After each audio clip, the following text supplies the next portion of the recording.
So I think what we've worked out is this number works out. I think we've got around about 5 visits per patient for that GP to keep the 1,000 people rule relevant. The sense is that that's actually a very doable thing. Let's say you are the Tom, Dick and Harry doctor and you're seeing whoever walks in the door, and at best people come back twice a year to see you. You need a patient cohort of 2,500 to do the same amount of work. But let me tell you, it's going to all be level B consults because they don't really want to share anything more deep with you than just the superficial stuff. And you're going to be focusing on solving one problem. So the reality is, to earn the same money that we're going to talk to you about in a moment, you're still going to be that 50 consults per day doctor to try and catch up with that.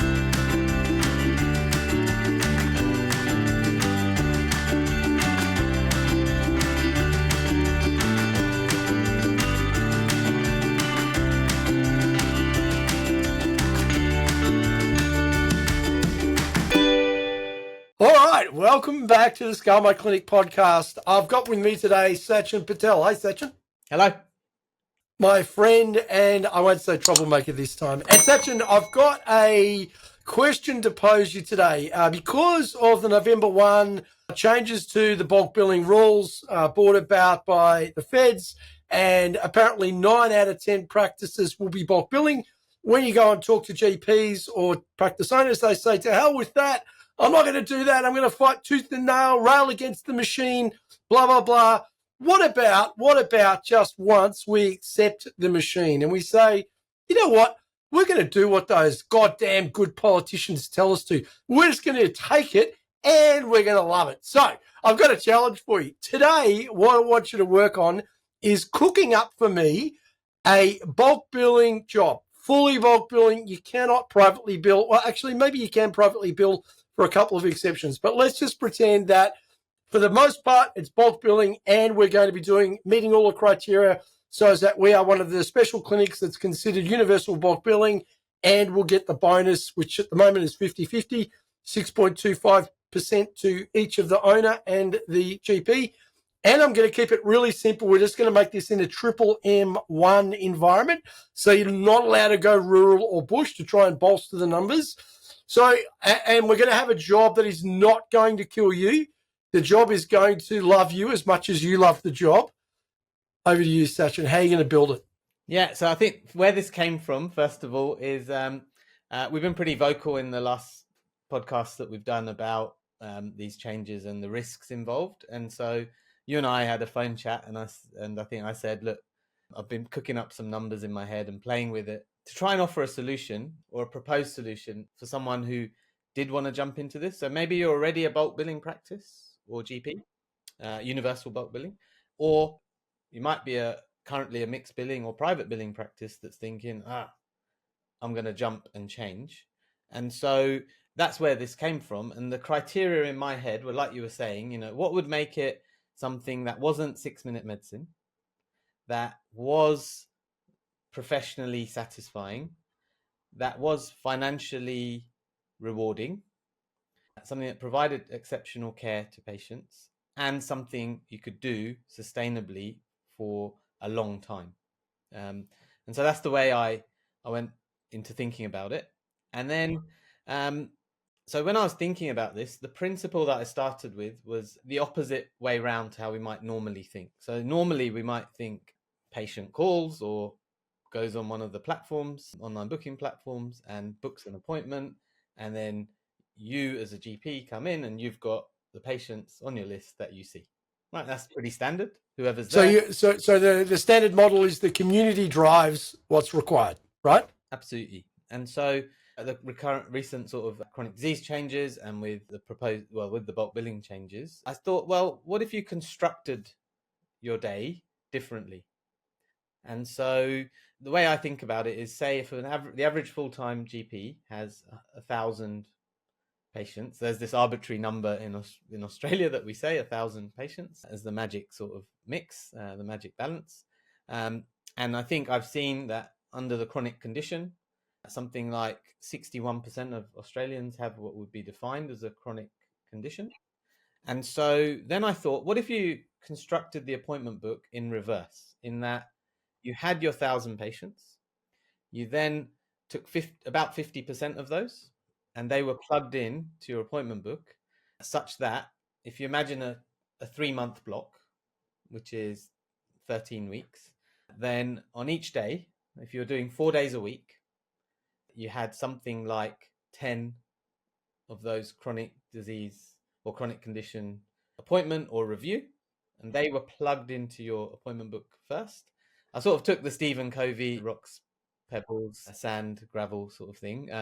So before moving on, just expand a bit on that, so is that we're not using a reference that people think, oh, I've got no idea what you're talking about with your rocks, pebbles, sand. Yeah. So if you have a jar and you've got if I was organized right at this moment, I would just pull up a jar, hold a jar.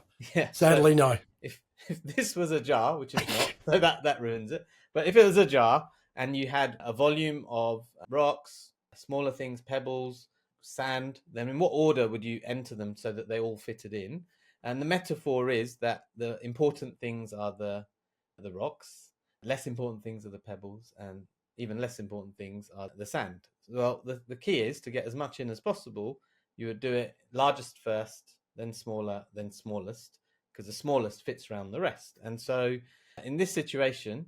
However, if you reverse it, the big stuff doesn't fit. So you get stuck with all the shitty stuff, right? That's the takeaway with that. Yeah, and that's what we talked about in a previous podcast, where we talked about that weight of feeling like you've done loads and loads in a day, when actually, and when you look at your productivity at the end of the day, your billings doesn't match the energy that you've expended.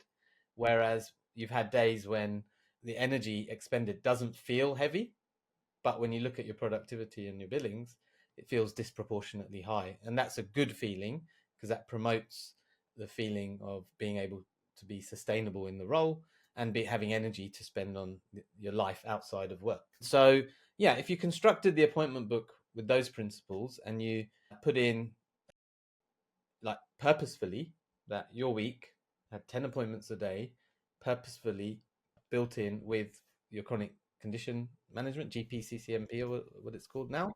And then you had some health assessments, which often get missed, and maybe a DMMR or a mental health review or plan. And then you had, so maybe those totaled something like, and I was playing with some numbers, and I know I inspired you to work out the numbers, and we'll talk about that in a minute, obviously. But so it was something like 10 chronic disease, whether it's new or reviews, then a couple of health assessments, then maybe a DMMR or two, or mental health, something of a higher sort of value item. And then of those remaining, I think I worked out there would be something like 16. If you were seeing only 30 a day, which is pretty standard for general practice, then you'd have something like 16 consults left, and something like 20 to 25% of those would be level Cs, which might be 3 or 4 level Cs, and then the remainder would be your level Bs. Now, this sounds pretty good, Sachin. I'm going to give you a prerequisite that we have to remove, because people listening, doctors can be doubting Thomas's. On the 1st of November, the feds are curing mental ill health, and you'll no longer be able to bill some of the reviews, etc.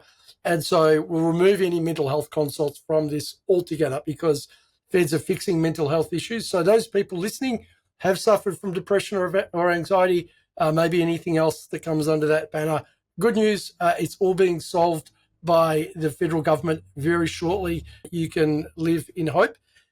I'm going to give you another parameter. Look, I like my holidays, right?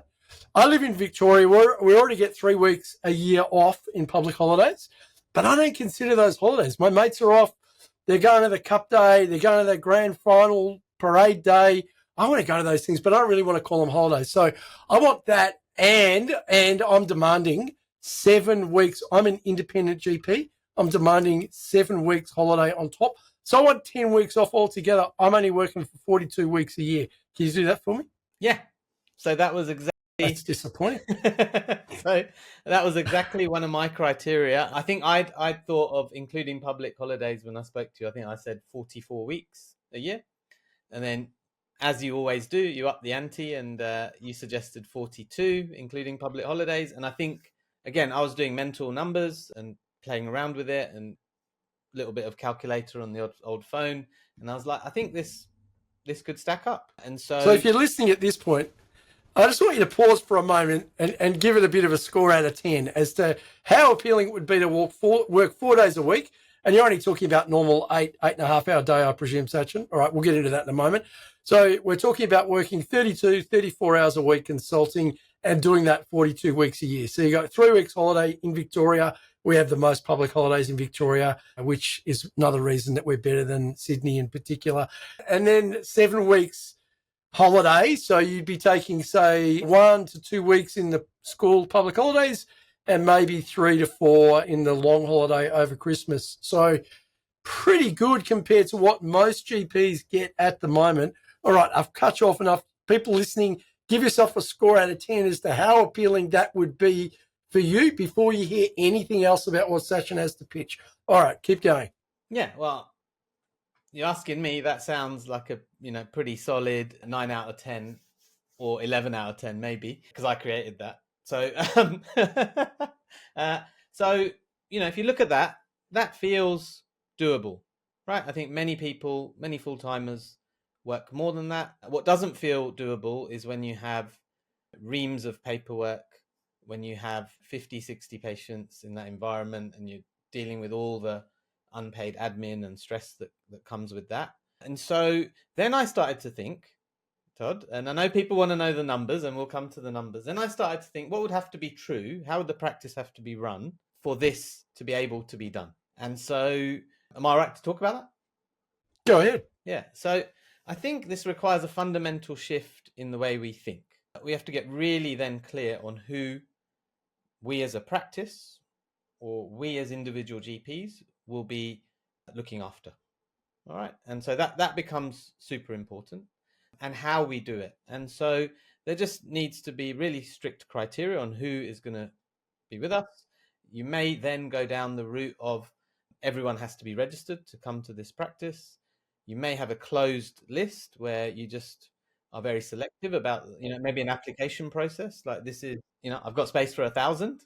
Would you like to be in it? Well, you need to go through the application process. And so there would be some process, and part of that process would be a commitment from you to the patient, and from the practice to the patient, and then from the patient to the practice, which is, I'm 76 and I'm going to attend for all of my health assessment. I'm going to attend for my reviews. I'm going to, my chronic disease stuff. And I understand that for the privilege of being bulk billed and for seeing my chosen practice and clinician, there's a two-way agreement. Reciprocal obligation. Yeah, exactly. It's like, this is what's expected of the patient.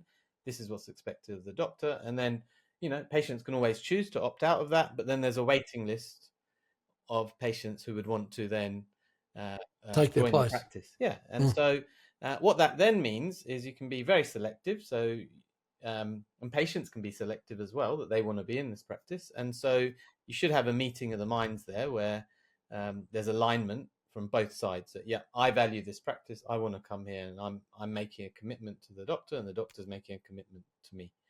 And so I think that would have to be like a decision-making process at a practice level. And we're not going to be on the treadmill of smashing out 50, 60 plus patients a day and just doing ourselves and patients a disservice as we do that. And so then I think what happens is privately held general practice could do this, whereas corporates won't go near this. And so what that then means is for a corporate practice, they'll just be burning out their clinicians. And so if you're in private practice and working in this way, then, and this actually could also be done in a mixed billing setting as well, not only a private bulk billing setting, but we're just, the question was, how do we do it in a bulk billing setting? And what that means is, as a private practice owner, you can go fishing around the corporates and pick up the people that don't appreciate that environment, because you've created an environment that's way better. Now, separate to that, what the mechanics of the practice, and this is where as a practice owner, you're going to need to build systems and processes to get tight around this. Obviously, you'll need an application process and a vetting process, etc., at the front end. But then you're going to need really robust and solid systems and processes to make sure that the appointment book is filled in the correct way. And so with the rocks first, right? Yeah, absolutely. Rocks, pebbles, sand. And that means you're not just having an unlimited waiting room full of random people who've just walked in just because you're bulk billing. That's not why you exist. You can still operate in your traditional manner of appointment only, etc. And of course, you might get the odd walk-in. But if you're seeing 30 a day, the odd walk-in is much easier to manage than if you're seeing 50, 60, 70 a day. And so all the systems for getting people booked in for their chronic condition management, for their over 75 health assessments, for their DMMRs, etc., need to be robust.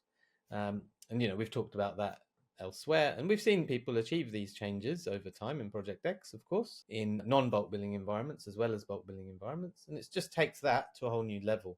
And so that's how I would be thinking about if I wanted to make this work and fulfill those criteria that you talked about: sustainable, attractive to work in, not 6-minute medicine, having public holidays and 7 weeks off, Todd, that you want a year. I think it's completely achievable. It just requires a very different way of thinking. The other one thing I would say, though, is with the amount of leave in that setting, you'd want really good collaboration between GPs and the practice around managing leave.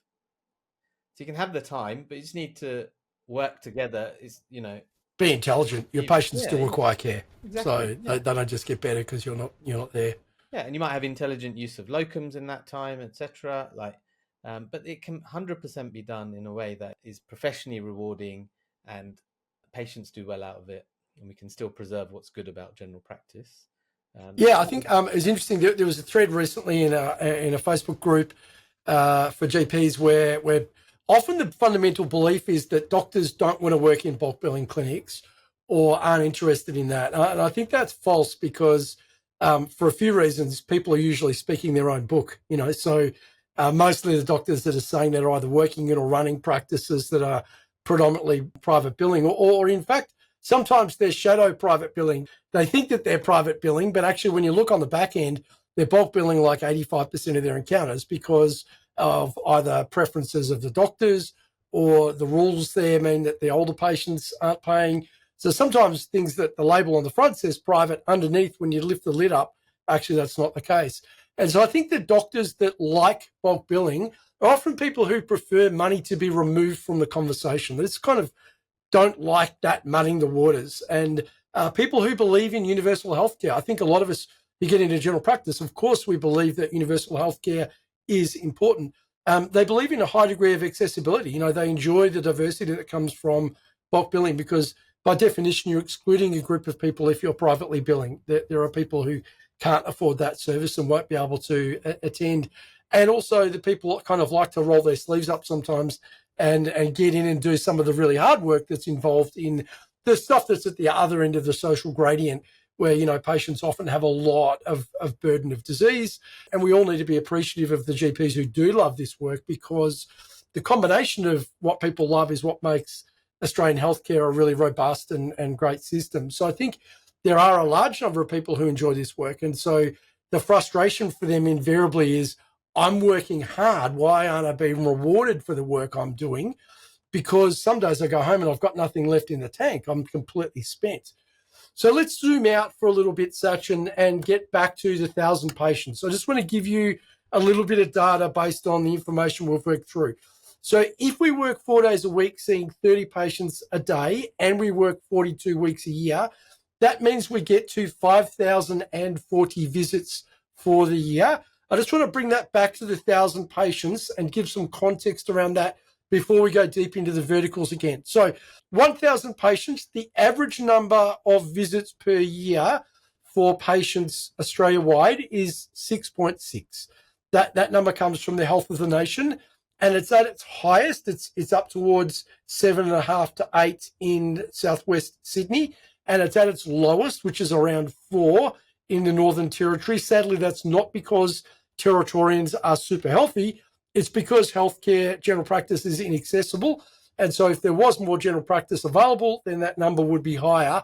And so I think what we've worked out is this number works out that we've got around about 5 visits per patient for that GP to keep the 1,000 people rule relevant. And that kind of, that the sense is that that's actually a very doable thing. I just want to talk a little bit more about that in that, say you're a doctor who just has a very loose affiliation with a wider number of people, because what we're talking about here is having a really intentionally small number of people we care for, but doing comprehensive and deep care and having deeper relationships with those people. So we're not seeing any Tom, Dick and Harry that walks in.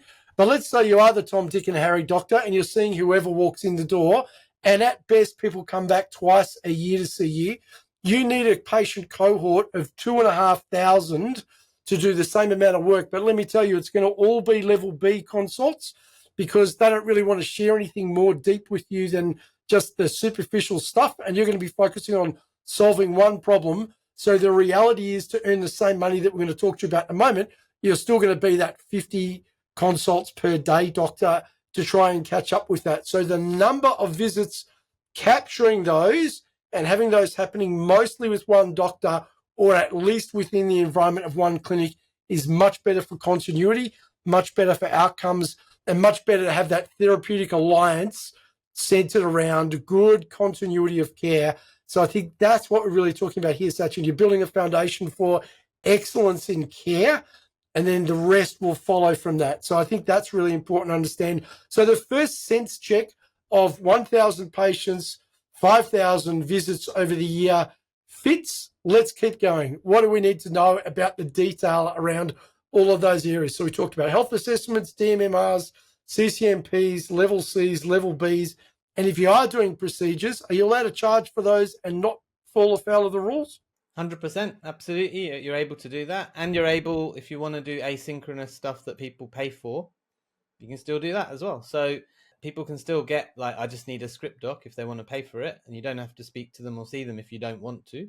Or you could offer a telephone consult for renewals like that as well on the side. But if you want to stick to your 30 a day, then you can do those other things. And if you want variety and you want to do procedures and charge for those, you can still comfortably do that. So on an average day, should we do this by day? Is that a better way? Yeah. Let's just pick one day and then we'll stress test the number of consults and the type of consults just to see if it's viable or not, because you know what doctors are like. They've got that little filter in their head. They're listening to stuff and they're going, might be bullshit, yes, bullshit, yes. So let's just test the bullshit-o-meters for people that are listening. So we're going to start with 2 health assessments a day, right? And this 1,000 patients, it's usually a list that a GP that's been working for a while would have. And so they're going to have some diversity of patients, but they're mostly going to be people that do have a reasonable burden of chronic disease. It's kind of, if you're drawing the circle, the target, we talked about this when we were talking about the really busy GP, the red outer circle, the orange middle circle, and the green in the center. These are mostly going to be the 1,000 people that are green, you know, really well. They have a burden of chronic illness and some orange in there, but all the red and stuff, there's not going to be any space for them. So 2 health assessments per day. If we're doing 707s, this is without any bulk billing incentive, is $303.60 for each of those. So that turns out to be $617.20. Now, if we do 2 per day, 4 days a week for 42 weeks a year, we are doing 336 health assessments in a year. If we presume those are a mix of 40 to 49 and some 75 plus, that doesn't seem an unreasonable number to be doing from that cohort. So should we give that a tick and then move to the next one? Yeah. All right. And 1 DMMR, and a DMMR, again, I'm not including any bulk billing incentive. Those will only serve to increase the revenue that we're talking about. $180.65. Doing 1 per day means 4 a week, 168 over the 42 weeks. Again, that seems pretty fair based on the likely medication burden that there is in that cohort that you'd be looking after. Are you happy with that? Yeah, I'm good with that. 10 CCMPs per day. CCMP 965, 967. The rebate is 156.55. Again, I'm not going to add a bulk billing incentive. If we did 10 per day, that means 40 per week. That means 1,680 per annum. If we divide that by 3, that means that we're doing just over 50% of our population in any 1 year. Now, if we did a year and sort of 3 days, we would end up being able to do that again. So you'd get 4 in just over a year, but let's just say it's 3. Again, you mentioned earlier that 61% the Australian industry of health and welfare says that 61% of people have a chronic disease. That doesn't sound unreasonable, being in the low to mid 50s. You happy with that? Absolutely. It just means correctly identifying and ensuring that they're enrolled in your system. And of course, Todd, probably at this point, it's worth just mentioning some of the amount of volume of some of these numbers that we're talking about does mean that you're going to be at the higher end of billing for these. And so Medicare compliance and MBS compliance on an individual and practice level is going to have to be, like super tight. But, can be done. Keep moving. Absolutely. And so the good thing about the CCMPs is that we're addressing preventative care, and one of the accusations leveled at bulk billing practices often, if you're doing churn and burn, i.e. seeing people in under 10 minutes, so their face-to-face time 7 or 8 minutes, there isn't time in those consults to be working on things that relate to preventative health. One of the ways we've seen some of our members in Project X approach this well, Sachin, is having a quarterly thematic. So, for example, the second quarter of the year, the focus might be on immunisation. The first quarter of the year might be on planning and scheduling for the year. You might get another one where the focus is on lifestyle intervention as the weather warms up, just so that there's a quarterly thematic that the nurses have to help drive care around that particular thematic. All right, 10 CCMPs. We've stress tested that. We've said so far nothing has been unreasonable based on the numbers, and that is $1,565 per day in revenue. I'll tell you the total at the end, Sachin. And we reckon that 4 level Cs a day would be about right. So that's 30 minutes per level C, just to make sure that it's pretty safe. And that is $84.90. This time I will include the triple incentive at $21.85, and that brings us to $427 for those 4 level Cs per day. That seems quite reasonable. 16 per week, 672 per annum, not an unreasonable expectation there. And then the level B consults, I've set them at 15 minutes. Many times in bulk billing clinics, that would be 8 to 10, but I've set them at 15 minutes, 13 of those, and at the rate of $43.90 plus the 75870. So $21.85, the triple bulk billing incentive in a triple M1 practice. And that means that we're doing 13 of those a day, 52 per week, 2184 per annum. And that gives you $854.75. Now, Sachin, are you interested to know what all that adds up to? Hell yeah. Well, here's what I made earlier. For your 30 patients, right? So we've only seen 30 patients.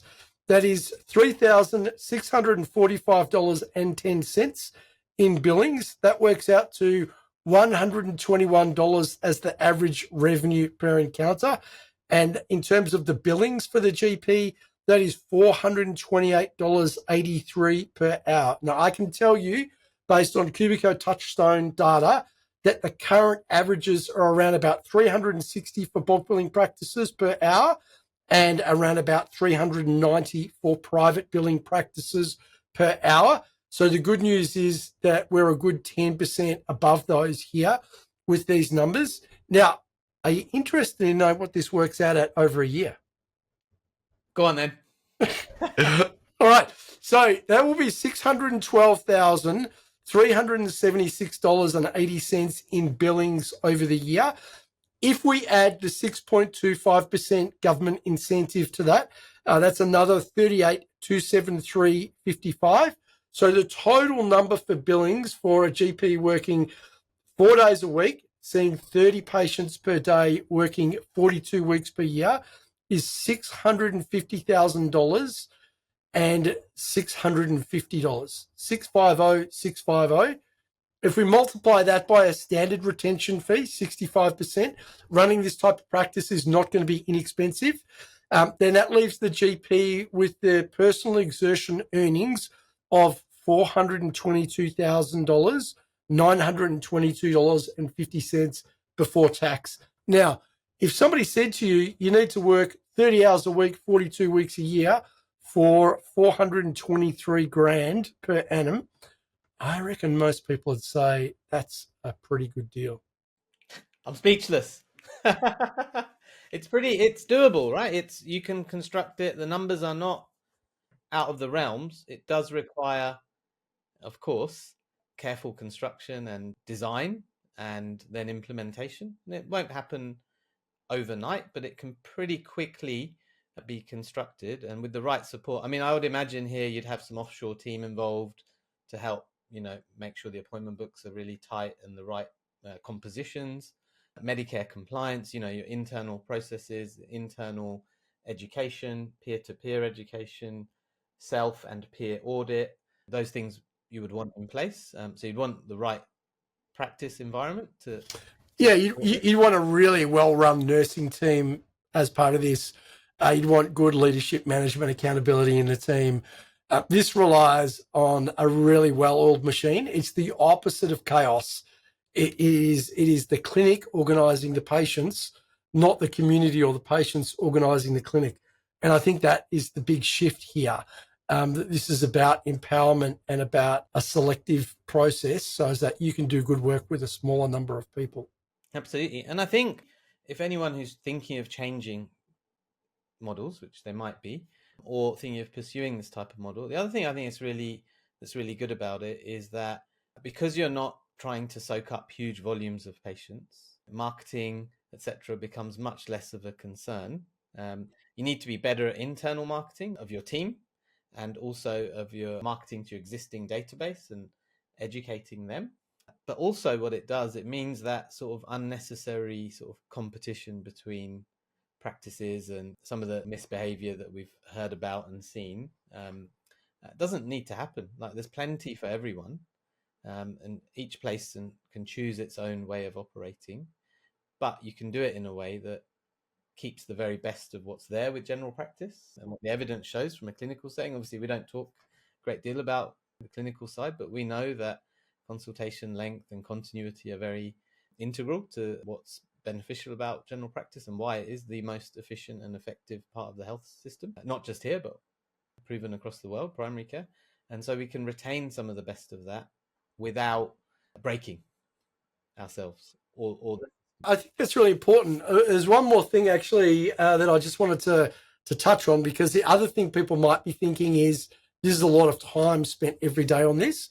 And so I've gone through and I'm just going to share the allocations of time and then the total amount of time required per day to generate that 3645. So the two health assessments, I've booked those as 45 minutes with the nurse and 15 minutes with the GP each. DMMRs, 15 minutes with the GP. The CCMPs, 15 minutes with the GP. I think that's relatively straightforward for a GP to do that type of work. If they want to leverage the nurse as well, it may be that there's capacity to actually do more because there is no time constraint on those. The level Cs meet the requirement. I've put those in at 30 minutes, and the level Bs, I've put them all in at 15 minutes. So Sachin, the total amount of time that this will require to generate the income that we've talked about is 8.5 hours on those 4 days per week. So total of 34 hours of consulting in that time. We did speak in a prior episode about the volume of work that comes from the long tail.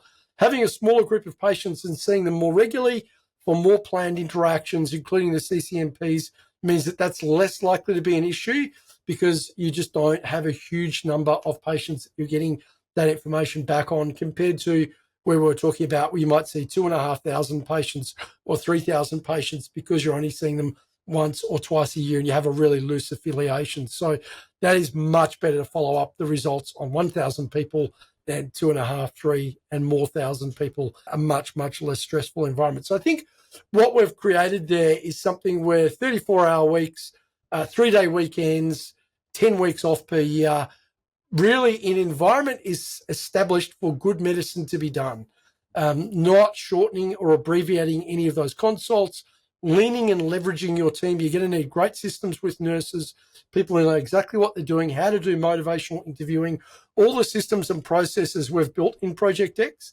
to help people with those roles. You're going to need admin teams that are right on it to make sure that the right people are in with the right doctors at the right time and that they follow the Covey rules on rocks, gravel, sand, water. that they make sure that they get that in the right order. And then being able to actually actively review how this is performing to make sure that, I think Mike Tyson said it most eloquently, right? Everybody has a plan until they get punched in the face. You will get punched in the face. You will need to iterate and change. And so you're going to need a good community of people to support you through that. None better than the people we work with. But it is going to be important that you recalibrate. And if you're in an environment that's not MMM1, so you're, more rural or remote, then this goes from being good to being epic, So I think the other thing to keep in mind is we've talked about the most benign case. I didn't even talk about adding any of the bulk billing incentives to any of those item numbers other than the level Bs and level Cs. So all of that is going to add to a substantially higher, even close to sort of $700,000 in billings for that. Getting to rural areas, we could be looking at 8, 9, maybe close to $1 million, Sachin, in those areas, which is appropriate reward for people that choose to work in spaces where there isn't much in the way of general practice services.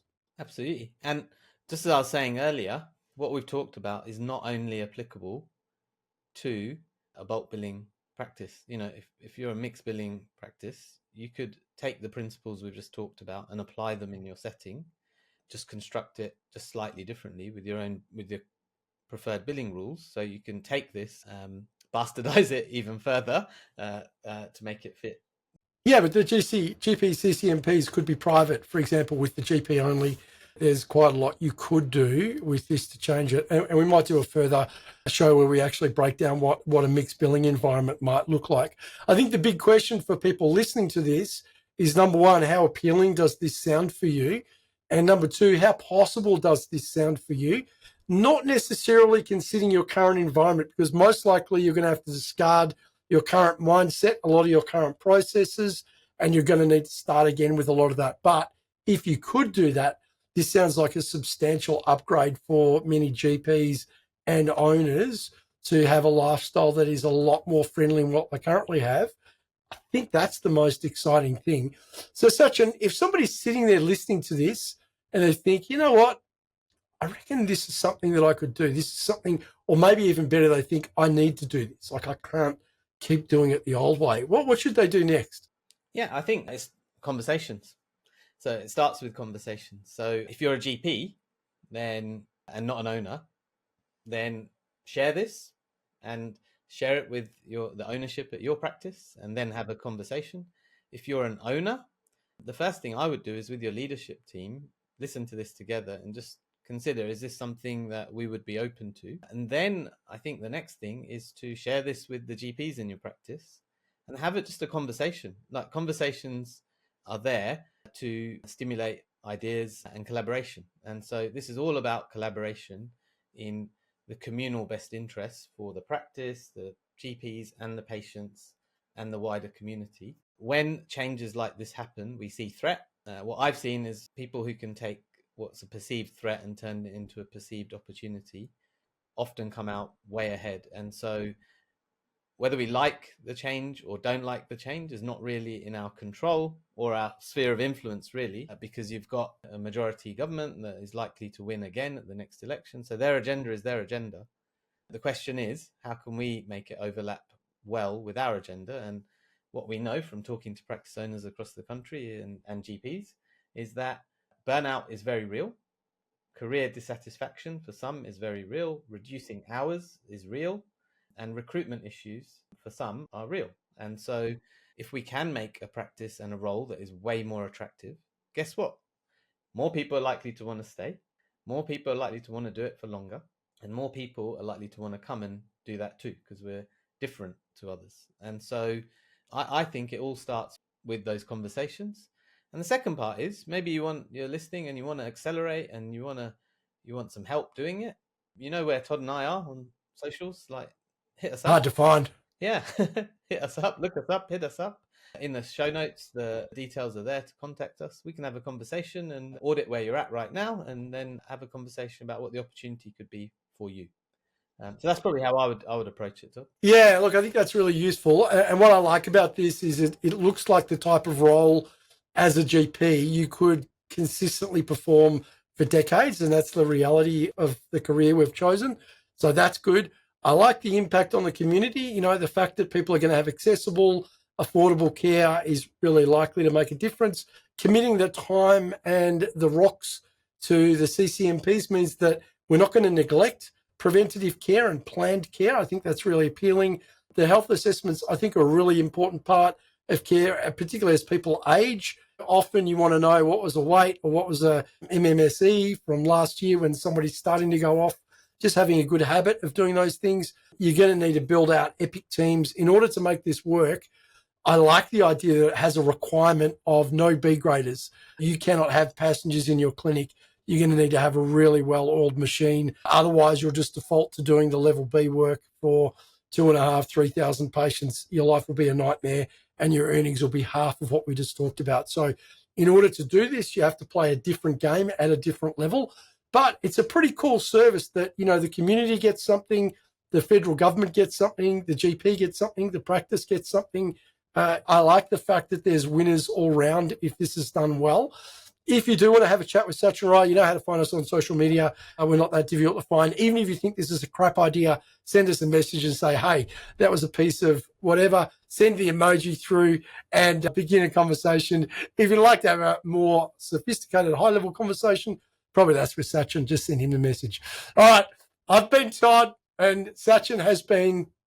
I've been me. One last thing, my one last word is that you should listen or watch this not in isolation. Watch our other two sessions that we've done on these changes, because this may be the first time you've listened to something we've done about this and think that we're encouraging everyone only to do this. That's not what we're about. We thought we'd have some fun today and look at it from the opposite perspective to how... We're here to encourage no one.